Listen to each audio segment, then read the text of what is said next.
오전이나 오후 설교의 제목이 좀 흡사합니다. 오늘 오전의 제목은 그리스도를 따라라고 정해봅니다. 따라서 그 말은 간다는 뜻이, 뒤를 따라간다는 뜻이 있을 것입니다. 히라보로 보면 걷는다고 하는 그 말은 산다, 그런 뜻이 있다고 합니다. 그런데 우리말도 살아간다라고 말하므로 우리의 생활을 앞으로 전진해 가는 것으로 묘사하고 있습니다. 옛 어른들은 젊은 사람들을 보고서 앞길이 구말리 같다라고 말하고 있습니다. 그 말은 젊은이가 살아가야 할 인생의 앞날이 멀고 험난할 것을 뜻하는 것일 수도 있겠습니다. 예전에는 그렇지 않았습니다만 지금이야 우리 주변에 보면 탈 것들 천지입니다. 뭐 자동차들 그렇죠. 걷는 것보다 타고 다니는 것이 더 많습니다. 그래서 지금은 걷지 않아서 생기는 그런 문화병이 참 많습니다. 먹지 못해서 걸리는 병보다 너무나 잘 먹어서 걸리는 병이 많습니다. 제가 웹서핑 중에 SBS에서 했던 그 물에 관한 잠깐 봤습니다. 1, 2, 3, 4편으로 이렇게 기획이 되어 있었는데 거기 보면 그 우리에게 찾아오는 두통이라든가 또 신장이라든가 신장 질병 그리고 신경으로 인해서 신경성 다발증 그러면 굉장히 고통 속에 있는데 이런 거의 모든 질병들이 일어나는 이유가 있는데 그 이유는 탈수 현상 때문에 그렇다는 겁니다. 그런데 우리가 물을 얼마나 많이 먹는지 모릅니다. 커피 하루에 저 같은 경우에는 많이 마실 때는 10잔씩 마십니다. 또 콜라 마십니다. 사이다 그리고 각종 음료수 아이들 보면 달고 삽니다. 아이스크림도 물이니까요.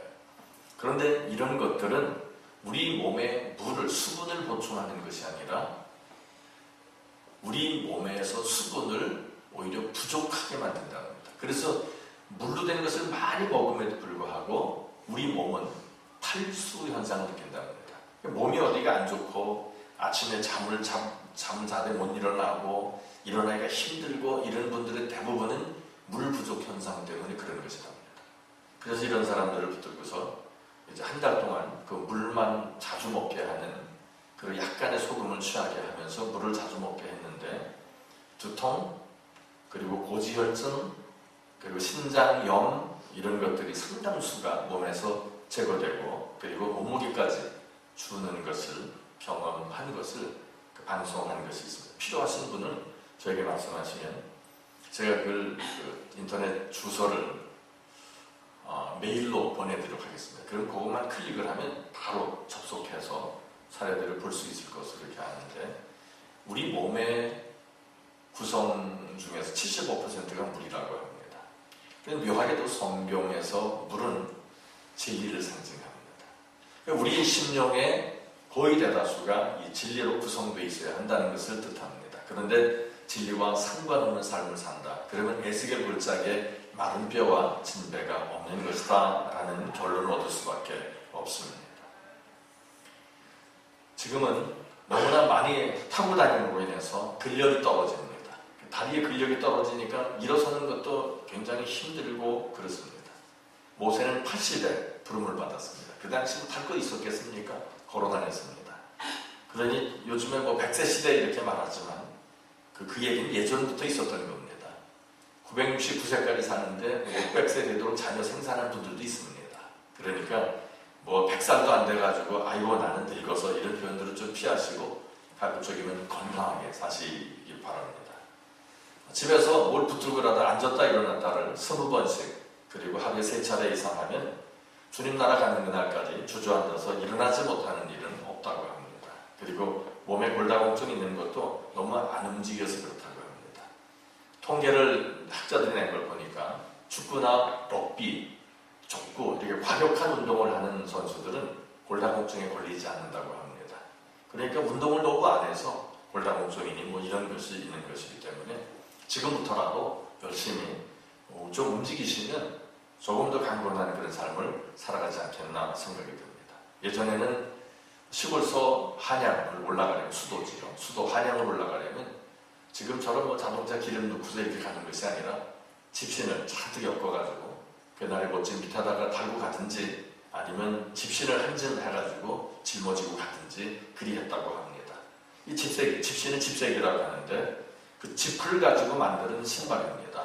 그러니 그 짚으로 만들어서 신고 다니면 얼마나 오래 가겠습니까? 오래 가지 않을 겁니다. 그래서 이제 신발이 떨어지면 갈아 신고 해서 가는, 마치 요즘에 타이어 갈아 떨어지, 타이어 쉬 마모되면 그걸 갈아 끼는 것과 같은 것이 아닌가 이런 생각도 해볼 수 있겠습니다. 어쨌든 장거리를 가려면 신발이 짐이 됐던 시대가 없지 않아 있었습니다. 그 신발이 짐이 되더라도 가지고 갈 것은 반드시 걸어가야 했기 때문에 그런 것입니다. 옛사람들이 천리길도 한 걸음씩 걸어갔던 것처럼 한 걸음씩 길을 걸어가는 모습이 우리가 하루하루 살아가는 모습과 흡사하다는 그런 생각을 가져봅니다. 이 시간 우리는 우리가 살아온 지난날을 발자취를 잠깐 돌이켜보면서 우리가 어떻게 걸어왔으며 또 앞으로 어떻게 어디로 걸어갈 것인지를 생각해 보면서 이 시간이 은혜 되기를 바랍니다. 우리가 길을 떠나려면 어디로 갈 것인지 목표를 정하고 가야 하는 것입니다. 얼마 전에 저희가 족구대회를 했다고 했습니다. 전국 목회자대회항 그 족구대회를 했는데 노베대항이죠. 23개 팀이 출전했습니다. 그래서 한 300여 명 정도가 모여서 이제 운동을 하는 그런 시간들이 있었습니다. 목요일 날 있었는데 제가 몇 년 동안 그 장소를 갔었습니다. 안산에 있는 그 시민공원입니다. 화랑시민공원인데 갈 때마다 헤맵니다. 족구장을 찾아서. 그 족구장이 가운데쯤 있는데 어디로 가야 가운데인지 모릅니다. 그래서 이제 주차장에 차를 대놓고 어디로 가야 됩니까? 그 지역에 사시는 목사님들에게 이제 여쭤봅니다. 그러면 어떻게 가라. 거기서 보면 가장 높은 건물이 미술관이 있다. 그 미술관을 향해서 오다가 우측으로 오면은 거기가 바로 족구장이다. 이렇게 이제 설명을 듣고 그렇게 찾아갑니다. 근데 갈 때마다 그 조언을 받아야 합니다. 목적지, 목표를 설정하지 않고 가다 보면 다시 오게 되는 그런 일이 있었습니다. 그래서 저도 이제 그 이야기 듣지 않고 그냥 어디로 가면 있겠지 않고 무작정 가니까 예상했던 곳에는 족구장이 아니라 오히려 호수가 나왔습니다. 어이구 이거 잘못 왔구나. 다시 원점으로 되돌아와서 또 다시 가는데 이제 큰 건물이 나타납니다. 한 지역에 있는 그 공원 안에 있는 족구장 찾는 게 그렇게 쉽지가 않습니다. 좀 표시라도 해줬으면 좋겠는데 그 지역 사람들은 자기들만 사용하려는 그런 뜻에서 만들었는지 몰라도 전혀 표시가 되어 있지 않았습니다. 어디로 가는 길 하면 찾아갈 텐데 목적지를 찾아갈 수 없도록 만들어놨습니다. 길을 가는 사람들 보고 운동하는 사람들을 물어보는데 보면 남자들은 운동하는 사람들이 거의 없습니다. 여자들만 지나갑니다. 그것도 연세 드신 분들 열심히 운동들 하시는데 족구장이 뭐예요? 그럽니다. 그러니 물어봐도 소용이 없습니다. 답답해가지고 제가 이제 그 서기 목사님 전화를 하니까 그렇게 찾아가라고 해서 찾아갔습니다. 제가 느끼는 바는 여자들이 오래 사는 이유가 있거든요. 길을 수분 정도를 하시더라고요. 그래서 여자는 80살면 남자는 10년 내지 12년쯤 덜 살게 된다고 하는데 남자들도 좀 여성답게 이렇게 한 달 술만 먹고 담배 피우지 말고 운동을 하면 좋을 겁니다. 얼마 전에 그 인터넷을 보니까 70이 넘으신 그 쌍둥이들이 있더라고요. 그 할머니들, 70 넘으신 할머니 두 분, 쌍둥이죠. 그리고 70이 넘으신 할아버지 두 분, 그 쌍둥이입니다. 그분들 사진을 올려놨습니다. 쌍둥이인데 한쪽은 줄기차게 담배 피던 분들, 한쪽은 안 피고 사신 분, 그렇게 두 쌍을 이제 사진을 찍어놨는데 최소한 10년 이상 늙어 보입니다. 담배 핀 분들이. 열심히들 피십시오. 일찍 가는데 지름길이 될 겁니다. 그리고 고생합니다. 눈 처지지요. 피부 탄력이 있죠. 주름살 자글자글하지요. 얼굴도 그런데 몸은 얘기할 게 없을 겁니다. 혹시 지옥이든 천국이든 빨리 가고 싶은 분들은 열심히 떼시기 바랍니다. 아마 그게 지름길이 될 것입니다. 우리가 길을 떠날 때 목표를 정확하게 설정하지 않으면 찾아가기가 쉽지 않다는 것을 제가 자주 느끼는 것입니다. 우리가 걷는 생의 걸음은 족구장 찾아갈 때는 다시 돌아왔다 가면 되지만 생의 발걸음은 돌이킬 수가 없습니다. 그래서 처음부터 목표를 분명히 정하지 않으면 아주 큰 어려움이 있을 수밖에 없을 것입니다. 많은 사람들이 분명한 생애 목표가 없이 다른 사람들이 많이 가는 쪽을 향해서 막연히 걸어나갑니다. 그런데 대부분의 사람들이 나아가는 목표는 육신의 행복입니다. 그리고 그 육신의 행복을 얻기 위해서 돈이나 명예나 권력을 쫓아가는 것입니다. 그러나 이런 것들은 예수 믿는 사람들의 심령이 나아갈 만한 목표는 아닙니다. 하나님의 말씀은 이런 목표를 정하지 말라라고 여러 곳에서 말씀하고 경고하고 있습니다. 마태복음 7장에 보면 좁은 문으로 들어가라 라고 말씀하십니다. 멸망으로 가게 하는 문은 크고 그 길이 넓어 그 길로 가는 사람이 많다. 하지만 생명에 이르는 문은 작고 그 길이 좁아 그 길을 찾는 사람이 별로 없다라고 말씀합니다. 그리고 누가복음 12장에 보면 너희는 조심해서 모든 욕심을 물리치라. 재산이 아무리 많아도 그의 재산이 그의 목숨은 늘려주지는 못한다라고 말씀하고 있습니다. 우리의 생애 목표는 분명합니다. 믿음의 창시자요 완성자인 예수님이신 줄 믿습니다. 우리 예수 믿는 사람들은 세상 사람들이야 세상 것이 목표가 되었었겠지만 우리가 세상에서도 주님 바라고 왔기 때문에 이제 우리의 목표는 오직 예수가 되는 것입니다. 바울의 외침처럼 우리가 나아갈 생애 목표는 오직 예수이십니다. 예수 그리스도를 우리의 생애 목표를 정할 때 우리는 진정한 삶의 보람을 얻게 될 것입니다. 예수라는 목표는 우리 삶을 풍성하게 만들어 줄 것입니다. 예수라는 목표는 우리에게 가치 있는 일을 지시해 줄 것입니다. 예수라는 목표는 우리의 삶을 강하고 용기 있는 삶으로 바꾸어 줄 것입니다. 예수라는 목표는 항상 우리로 언제고 어느 때고 감사하게 할 것입니다. 예수라는 목표는 우리에게 썩지 않은 영원한 면류관을 약속해 주는 것입니다.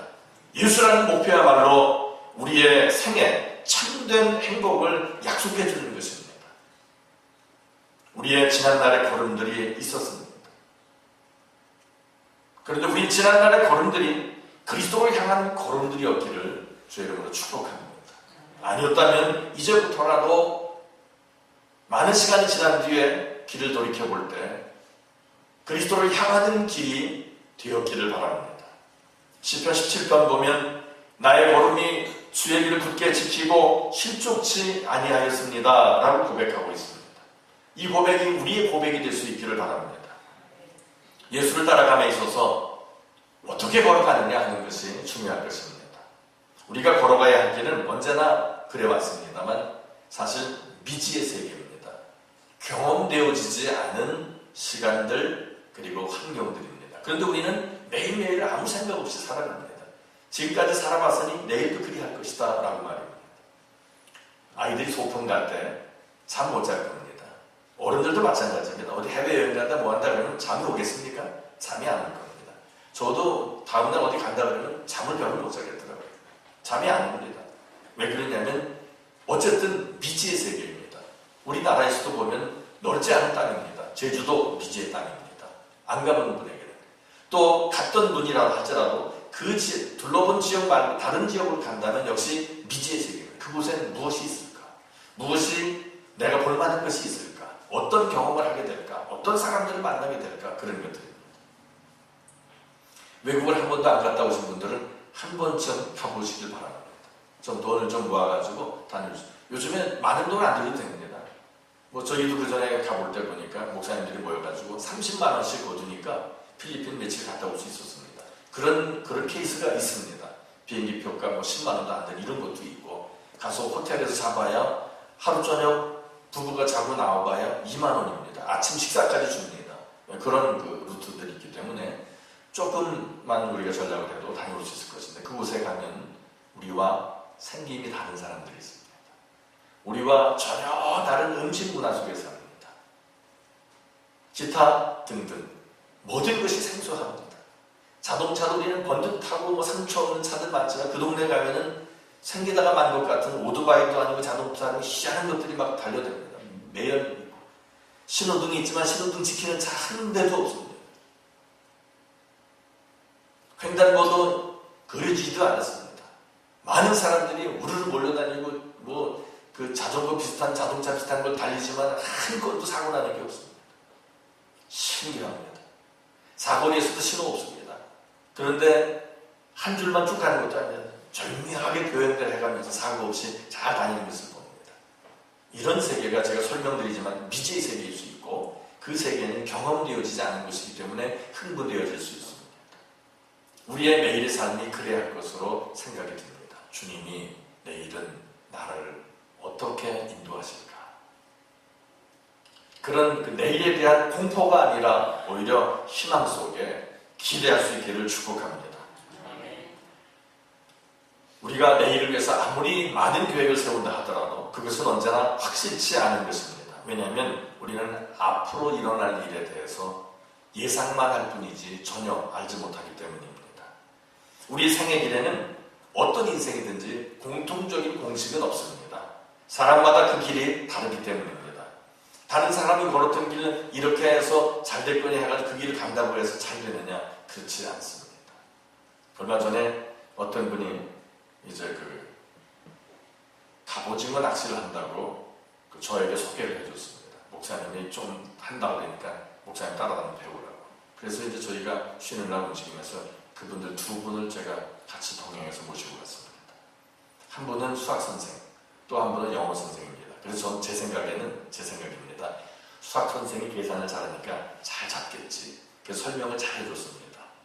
그런데 잘 못 잡아요. 왜냐하면 자기는 경험이 2년이 있다는 겁니다. 자기 방식대로 합니다. 그래서 제가 그렇게 하면 아니려옵니다. 그런데 굳이 말도 안 하고 자기 방식대로만 합니다. 그래서 10마리도 못 잡았습니다. 또 다른 영어 선생은 전 말 안 들을 줄 알았습니다. 영어 하는 사람 치고 뭐 똑똑하다고 하니까. 그래서 말 안 들을 줄 알았더니 저는 목사님 말씀이라면 무조건 순종하겠습니다. 그래서 제가 야, 이 사람은 신앙생활 하라고 해도 될 것 같다라고 제가 지금 전도 대상자로 딱 그 못을 박아놨습니다. 그분은 시키는 대로 했습니다. 그 이제 첫날 그분이 56마리 잡았습니다. 그러면서 기분이 너무 좋다고 그럽니다. 그런데 자기 경험 의지했던 사람은 그 사람의 5분의 1도 못 잡았습니다. 그리고 이제 그때는 운이 좋아서 그러겠거니 그렇게 생각을 두 사람 다 했답니다. 그 다음에는 자기들 둘이 다른 유선을 타고서 갔답니다. 큰 배를 타고 이제 갔는데 거기서 잡는데 결과가 똑같더랍니다. 한 사람은 50몇 마리, 또 한 사람은 10마리도 못 잡고. 그때 그 수학 선생님이 그러더랍니다. 아, 나도 당신처럼 목사님이 하란 대로 해야 되겠다. 그렇게 얘기하더랍니다. 저는 경험했던 부분이 앞서 있었습니다. 경험하지 못한 사람들에게 길을 일러주지만 순종하면 은혜 됩니다. 그런데 불순종하면 은혜 안 됩니다. 우리 주님은 전지전능하신 분이십니다. 그분이 우리의 모든 것을 아십니다. 그러면 이 길로 가면 멸망이고 이 길로 가면 생명이고 축복이다 라고 말씀하실 때 우리가 어찌해야 되겠습니까? 나는 장로인데 그렇게 우리가 주장할 건 아닙니다. 나는 목사인데 아닙니다. 주님이 인도하시는 길이 아니라면 생명이 없음을 우리는 믿어야 할 것입니다. 하나님만이 우리의 앞길을 아십니다. 오직 하나님만이 우리의 길을 지도하실 수 있으십니다. 걸음을 지도함이 걷는 자에게 있지 않다라고 예레미야서 10장은 말씀합니다. 그러므로 우리가 목표를 향해서 가려면 앞길을 하나님께만 맡겨야 합니다. 처음 가는 길을 제멋대로 간다는 것은 너무나도 위험천만한 것입니다. 잠언서에 보면 3장에 너는 범사의 그를 인정하라. 여기서 그는 주님이십니다. 범사의 주님을 인정하라. 그리하면 내 길을 지도하시리라 라고 말씀합니다. 안다고 조금 먼저 안다고 잘난 체 하지 말고 우리 길을 정하시고 그 길을 기뻐하시는 하나님을 인도자로 인정할 때 안전하게 우리의 길을 갈 수 있을 것으로 믿습니다. 우리 생의 길을 하나님이 인도하신다는 그런 믿음을 가질 때 우리는 낮아질 수 있습니다. 겸손해질 수 있다는 것입니다. 내가 계획해서 걸어오는 길이 아니고 하나님이 인도하신 삶이었기 때문에 어떤 성공이 있다 할지라도 그 성공은 내 공로가 아니라 하나님의 축복이라고 생각해서 낮아질 수 있다는 것입니다. 성경에 보니까 재물을 얻을 능을 주신다라고 그러셨습니다. 돈 좀 있는 분들이 있습니까? 재물 얻을 능을 주신 분이 주님이심을 기억하면서 사람들 앞에서 목에 힘주지 마시고 더 겸손히 그 물질을 나눠가며 섬길 수 있게 되기를 축복합니다. 우리에게 겸손이 있을 때 지속적으로 하나님의 인도하심을 받을 수 있는 것입니다. 우리의 지나간 삶이 우리를 이끌어오는 것이 아니라 하나님께서 이끌어 주시는 것이라고 우리는 믿어야 하는 것입니다. 하나님께서 인도하신 삶은 내가 계획했던 것보다 언제나 아름다울 수 있습니다. 그리고 내가 계획했던 것보다 언제나 성공적이고 뛰어날 수밖에 없습니다. 그런데 어리석은 심령의 소유자는 자기의 삶을 자기가 계획하고 그래서 결과가 자기 뜻대로 되지 않고 그럴 때 큰 고민 속에 빠져들어가게 됩니다. 그러면서 피곤해하고 마음 무거운 생활을 결코 벗어나지 못하게 되는 것입니다. 예수 따라 확실하게 걸어가는 길은 그리스도의 발자취를 따라 걷는 길입니다. 하나님께서 우리 인도하시되 그리스도로 걸으셨던 그 길로 인도하시는 것입니다. 그리스도 자신이 길이 되셔서 우리로 그 길을 걷게 하시기도 합니다. 오늘 본문에 보면 여러분이 부르심 받은 것은 그리스도의 발자취를 따라 오게 하시려는 것입니다. 그리스도께서 여러분을 위해서 고난받으시고 여러분에게 본을 남겨놓으셨습니다. 그런데 죄송하게도 이 길은 우리 육신의 소유 가지고는 결코 원하지 않는 길입니다. 그래서 이런 길들을 우리가 뒤로 하지 않으면 내 고집, 내 방법, 내 눈으로 좋게 보이는 이런 것을 우리가 피하지 않으면 안 된다는 것입니다. 성경은 창세기서부터 우리를 경고합니다.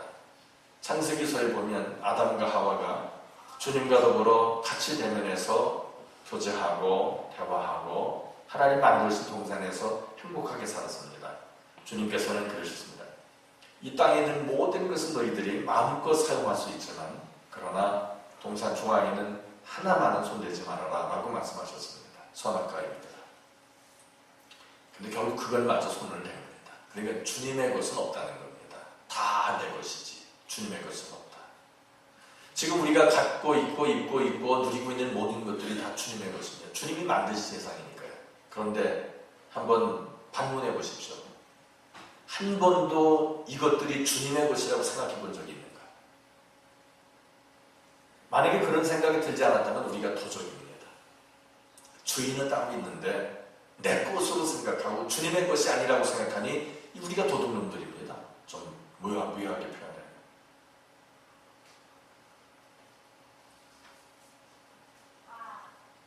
그리스도의 발자취를 따른다는 것은 주님이 걸어가신 길을 걷는 것인데 그분은 봉사의 길을 걸으셨고 헌신의 길을 걸으셨습니다. 주님은 섬김을 받으러 온 것이 아니라 도리어 섬기러 하고 이 말씀은 그리스도께서 하신 것처럼 우리도 섬기는 자리에 있어야 할 것을 알려주는 것입니다. 주님의 발자취를 따른다는 것은 그가 걸어가신 희생길을 따라 이웃을 위해서 희생한다는 것도 의미합니다. 주님은 많은 사람들을 위해서 대속물로 들여오셨다고 친히 말씀하셨습니다. 그래서 우리도 주님처럼 살아가기를 주님이 원하시는데 그 길이 희생만 있는 것이냐? 그렇지 않다고 오늘 본문 중에 첫 절이 말씀합니다. 주님을 위해서 고난을 참으면 뭐가 있다? 복이 있다. 그리고 상이 있다는 것입니다. 이 상은 육신의 이 안목만 가지고는 어떻게 측정할 수 없습니다. 믿음의 눈으로 볼 수 있어야 합니다. 그래야 때 우리는 세상에 있는 것들이 제 아무리 보물 같아도 마치 진주를 발견한 귀한 진주를 발견한 상인처럼 자신의 모든 것을 팔아 그 진주를 사는 것처럼 예수로 인해서 만족하게 되고 예수를 모든 것 삼을 수 있게 될 것입니다.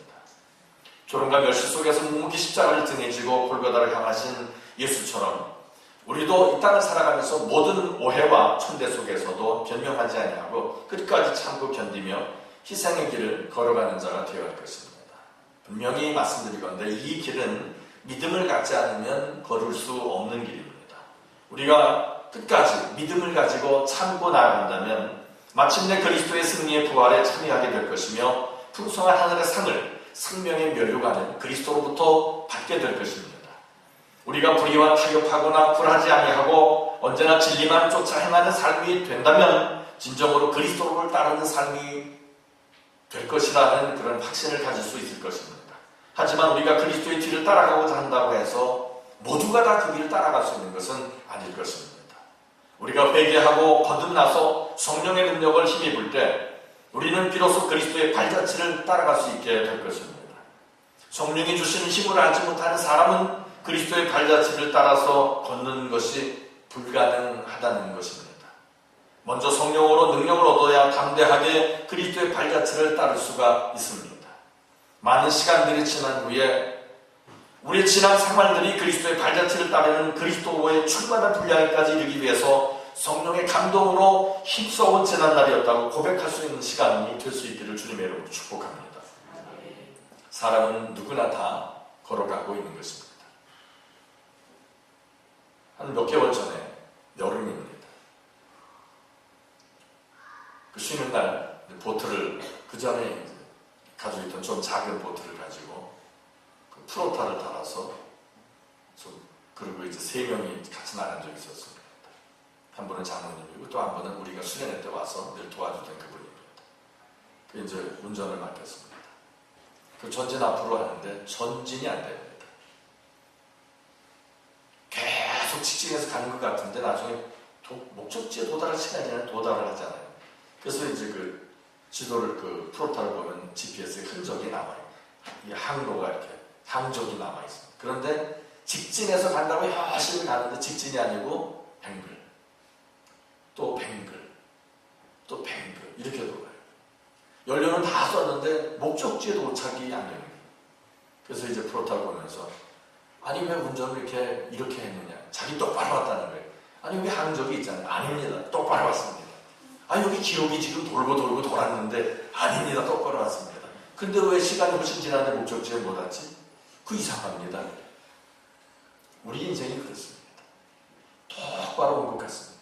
그런데 돌고 또 돌고 또 돌고 산에서 길을 잃으시잖아요. 혹시 가셔서 안개길을 뭐 했을 때 그러면 똑바로 가면은 아사하십니다. 굶어 죽습니다. 산에서 못 내려옵니다. 어떻게 하죠? 골짜기를 타고서 내려가야 됩니다. 무조건 직진한 우리의 이 구조가 그렇다. 직진이 안 된다. 어느 방향으로든지 돌게 되어 있다고. 그래서 한참 가다 보면 목적지에 와 있습니다. 목적지가 아니라 원점으로 다시 되돌아와 있습니다. 그런 일을 아마 많이 겪으셨을 겁니다. 인생길이 마찬가지입니다. 열심히 다른 길에서 목표 설정하고 왔는데 와보니 현이지. 또 다시 돌고 하는데 또 그 자리입니다. 혹시 이런 삶이 아니었습니까? 이제는 목표를 올바로 설정해야 합니다. 오직 예수만이 올바른 목표라고 하는 것 우리가 잘 알고 이제 믿음으로 주님을 향해서 달려나가야 하는 것입니다. 사람은 다 걸어나가는 것입니다만 목표가 예수냐 아니면 세상이라면 돌고 또 돌고 다람쥐 쳇바퀴 돌고 아무리 빨리 돌아도 그 자리일 뿐입니다. 그러나 예수를 목표로 정해서 나아간다면 그 길은 생명길이 될 것이고 날마다 새로운 길이 될 것입니다. 능하신 하나님의 손이 우리의 손을 잡아 인도하실 때 순종함으로 복된 생애를 이루어가시기를 주 예수님의 이름으로 축복합니다. 아멘. 기도합니다. 거룩하신 아버지, 이 땅 위에 보냄받은 모든 사람들이 다 하나님 앞으로 가야 될 존재인 것을 성경은 알게 하십니다. 하지만 우리가 지난날 주님 알지 못했을 때 마땅히 인간으로 추구해야 할 것을 설정하고 달려나간다고 했지만 세상에서의 다람쥐 쳇바퀴 돌듯한 생활이었었고 또 예수 믿은 다음에 주님 목표로 달려나간다고 했지만 믿음이 흐려질 때마다 우리가 언제나 세상적 발걸음이었음을 저희들이 깨닫고 고백하면서 이제 이 시간 믿음의 눈 들어 주님 바라보고 올바른 목표로 설정하며 이제 다시는 그 목표를 흐리지 아니하고 주님께서 오라 하시는 그 말씀에 순종함으로 열심히 달려나가 우리 주님 생명의 면류관을 저희들에게 허락하실 때 감사의 찬양을 올리게 되기를 소망합니다. 함께하여 주시고 그리스도의 피를 따라 순종으로 나아가는 복된 심령과 삶이 되게 하시고 우리의 가정과 이 민족과 한국교회가 되게 하여 주시옵소서. 주 예수님 이름으로 축복하며 기도드립니다. 아멘.